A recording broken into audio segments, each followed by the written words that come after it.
Nel 2204, your pageant blogger host. Subscribe. Good day, pageant lovers. This is your host Nel, bringing you the hottest updates in the world of beauty pageants. Syempre, sa vlog na ito ay pag-uusapan natin ang ating newly crowned Miss Eco International 2025, Alexi Caimoso Brooks. Mga kaibigan, tingnan nyo naman ang mga bagong larawan ni Alexi. Truly breathtaking at nakamamangha kung paano siya patuloy na nag-grow sa mundo ng pageantry. Kung matatandaan natin, siya ang nagdala ng corona para sa Pilipinas sa Miss Eco International 2025. Isang napakalaking karangalan na minsan lang natin nakita.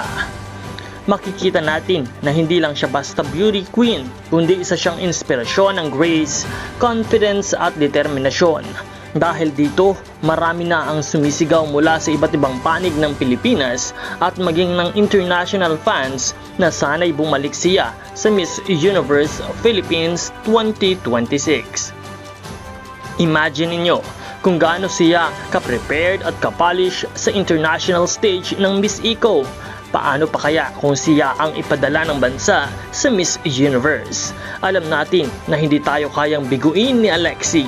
She has the beauty, the brains, the confidence, and most importantly, the heart to represent the Philippines on the biggest stage of them all. At syempre, isa rin itong patunay na kapag binigay natin ang ating buong suporta, sulit na sulit dahil nakita na natin she can bring home the crown. Kaya naman tunay na pride ng Pilipinas si Alexi Caimoso Brooks. So ayan mga ka-pageant lovers, ano ang masasabi ninyo? Handa na ba tayong makita si Alexi May Brooks muli sa Miss Universe Philippines stage? I-comment nyo sa baba kung gusto nyo rin siyang lumaban sa 2026 pageant at i-represent tayo sa Miss Universe.